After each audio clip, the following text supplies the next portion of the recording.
ஆனா இங்க என்ன சொல்கிறது? தூக்கத்தை விரும்பாதே, விரும்பினால் தரித்திரனாய் மாறி போவாய். அல்லேலூயா. ஆமன்பானவர்களே, இன்றைக்கும் ஆண்டவர் உனக்கும் எனக்கும் கொடுக்கிற விசேஷத்தை வார்த்தை தான். இன்றைக்கும் கூட திருப்தி அடையாத ஒரு சில காரியங்கள் இருக்கிறது. அந்த பைபிள்ல தான் பார்க்கலாம். அதனால ஒரு பழமொழி வந்து சொல்லுவாங்க தெரியுமா? அதாவது பசி உள்ளவனுக்கு ருசி அறியாது. எப்படி? பசி உள்ளவன் ருசியை அறியான். தூக்கத்தை விரும்பினவன், அதாவது தூக்கம் வருகிறவனுக்கு மெத்தையே வேண்டாம், எங்க இருந்தாலும் அவன் தூங்குவான். ஏன்னா அவன் நல்லா திருப்தி அடைந்திருக்கிறான், ஆண்டவருக்கு வார்த்தையை கேட்கிறான். ஆனா இங்க என்ன சொல்லிட்டு பாருங்க, கவனிச்சீங்களா அந்த வார்த்தை? திருப்தி அடைந்தவன் தேன் கூட்டை கூட என்ன பண்ணுவான்? அடைச்சா இது வேண்டாம் அப்படின்னு சொல்லி போவான், மெல்ச்சின் போவானா. ஆண்டவர் கொடுத்த ஆசீர்வாதம் வேண்டாம் அப்படின்னு சொல்லி காலில் தள்ளி விட்டு போயிடுவாங்க. இன்னைக்கு நிறைய பேர் இருக்கிறாங்க அப்படிதான், பைபிள் சொல்லுது பாருங்க. ஆனால் பசி உள்ளவனும் கசப்பா இருந்தாலும் அவனுக்கு என்னவா இருக்குமா? தித்திப்பா இருக்கும். அல்லேலூயா. பசியா இருந்தா கூட அவன் எப்படி இருப்பான்? திருப்தியா இருப்பான் என்று சொல்லி இங்க மிக அருமையாய் சொல்லுகிறது. பசி உள்ளவனே ருசி அறிய மாட்டான், தூக்கம் வருகிறவனுக்கு மெத்தையே வேண்டாம், எங்க வேண்டாம்னாலும் அவங்க தூங்குவாங்க.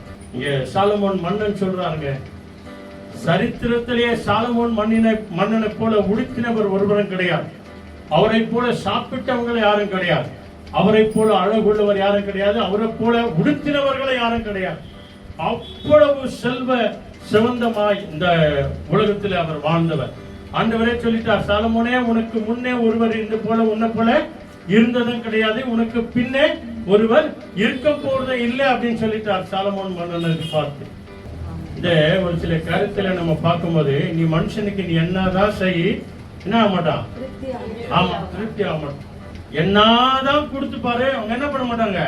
திருப்தி அடையவே மாட்டாங்க. கொடுக்கதெல்லாம் வாங்கி ஜோப்ல வச்சுனா அவ்வளவுதான். பைபிள்ல சொல்லுது இல்லையா, போதும் என்கின்ற மனமே செயலுங்க. போதும் என்று சொல்லி பாருங்க. ஆண்டவர் சொல்றாரு எபிரேயர் 13வது அதிகாரத்தில் எடுக்காதீங்க, 5வது வசனம் இல்லையா? இங்க ஆண்டவர் சொல்ற ஒரு விசேஷமான வார்த்தை, நீங்கள் அதிக பண ஆசை உள்ளவர்களாய் இருக்காதீங்க, உங்களுக்கு இருக்கிறது போதும் என்று சொல்லுங்க. நான் உன்னை விட்டு விலகுவதும் இல்லை, உன்னை கைவிடுவதும் இல்லை. அல்லேலூயா. பத்தியா? போதும் ஆண்டவரே, போதும்மா, அப்பா போதும், அம்மா போதும் அப்படின்னு சொல்லி நாம வாழ்ந்தோம் அப்படின்னு சொன்னா, இயேசு சொல்லுகிறார், நான் உன்னை விட்டு விலகுவதும் இல்லை, உன்னை கைவிடுவதும் இல்லை. அதை விட என்னங்க வேணும்? ஆண்டவரை நம்பி நாம திருப்தியா இருக்கும் போது இந்த காரியங்கள் நம்முடைய வாழ்க்கையில கட்டாயமாய் நடக்கும்.